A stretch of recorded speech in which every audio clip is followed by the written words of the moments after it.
Hello everyone, welcome to day 28 of our 30 days of watercolor flowers. Today we are painting freesia. Freesia is a beautiful flower that is a trumpet shape, and it's kind of got a stem like an orchid where it's curving around, but it doesn't curve over as much. It has more sharp lines and goes straight out. It can even go up a little bit, but the flowers are growing from the top. So these trumpet shapes are growing straight out of the top of that curve, and they get smaller and more closed as they go down to the right side where we get to the little buds at the end. The freesia we're painting today have pink outer petals and a yellow center, and then the greenery is really nice, tall, thick leaves. To start the freesia, we are going to paint the outer pink petals of that trumpet shape first.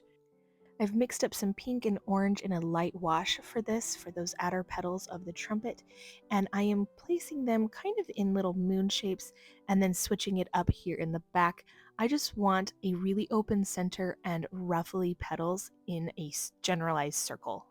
And then immediately while that is still wet, I'm picking up my really bright yellow and I'm going to put it in the middle of the center that we left open, touching the back petals, and then bringing that color down below the petals in a triangle shape so that we get the long attachment of the trumpet. Adding the yellow inside gives us a really nice curved illusion that we can see the yellow color as it's curving down into the trumpet, and then we can see the yellow color coming out to form the attachment.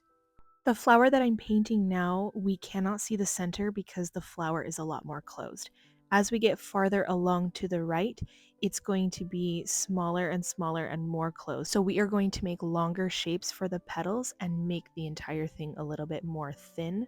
I am also leaving a little bit of white space between some of the petals to give it a little bit more distinction.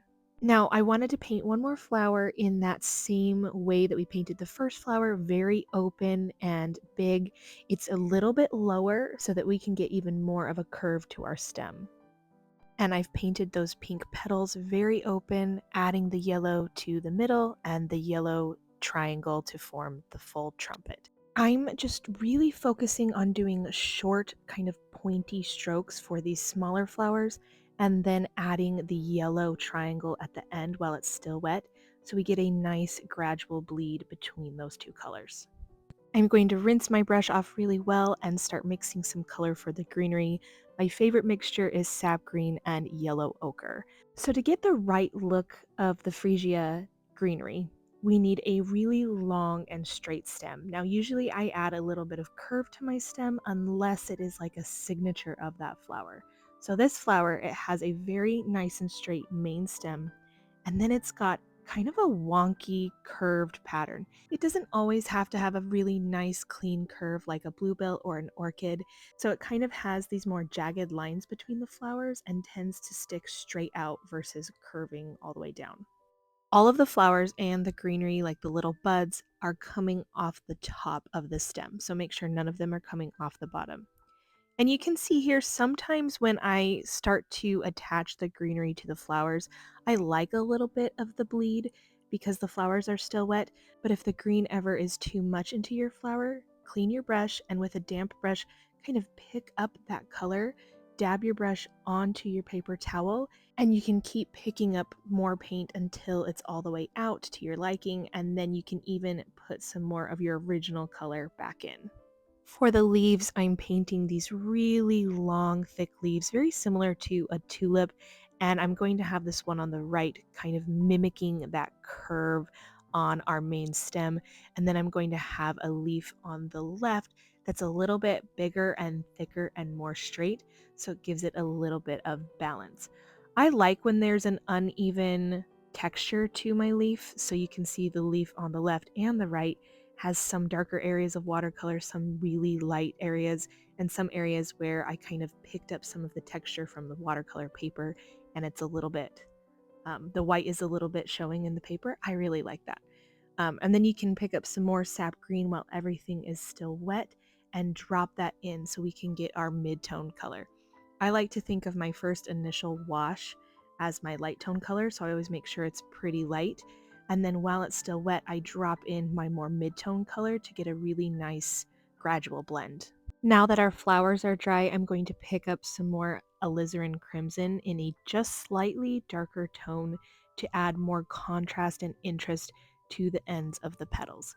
So, like I was saying earlier about different tones, I want to keep my light tone. I don't want to overpower it, but I want to add just a really light mid tone. So, I'm just going through and adding that to some of the petals, making some of the petals on the smaller flowers more pink in the front so that we can see a little bit more distinction between the back and the front. And then I'm doing the same thing here with yellow, adding more shadows and depth and contrast underneath where the flower petals are on the main trumpet. And then as those flower petals are dry, I'm picking up some more pink to make my dark tones. So I'm adding a little bit here and there. Later, I decide on the small petals, it's a little bit too much, but I'll blend that out later. And I just feel like a little bit goes a long way. And then again, here at the attachments, now that the flowers are not wet at the end, we can add our really dark layer of greenery and not worry about it blending up into the flower. We're also going to add some more darker tones to the leaves. I think knowing where to place these darker tones just comes with a lot of practice. It's kind of just wherever I feel it needs it. I'm always thinking of how I can maintain my really highlighted spots and my midtones and where I can add just a little line of shadow with these harsh lines. Also, I highly encourage you to look at reference pictures for this flower. It's such a beautiful flower, but I love the awkward stem that comes out. It's not as dainty or as perfect as bluebells and orchids, which I think is such a great thing to know how to paint for your bouquets because it adds a lot of interest and movement in kind of whatever direction you need it to go. Now that our flowers have completely dried, I'm picking up some yellow ochre and mixing it into a little bit of brown I already had on my palette. Pretty sure it's burnt umber. And I am going to dot the little ends of the stamens on the flower and then do a quick line. I'm using very, very little pressure with the very tip of my brush, doing tiny little dots and then tiny little lines. And it's just the two that we will see the stamen for, but it really brings the flower together, especially with this deep yellow contrast right there in the middle. And then here you can see I've got a damp brush and I am just smoothing out some of the lines. It felt too choppy, and I like to go back sometimes and use water to smooth out some of the lines that feel out of place. So for all three of those smaller enclosed flowers, it felt like too much. They were too busy.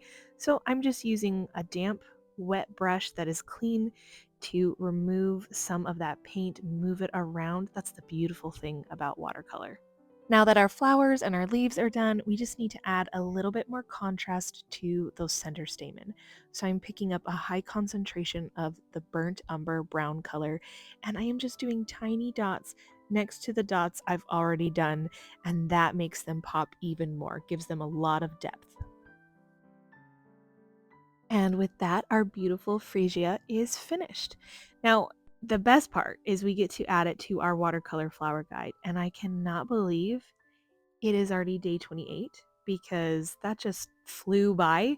But I am really excited about the freesia. I think it gives a lot of movement, and it's such a great flower to know for your bouquets.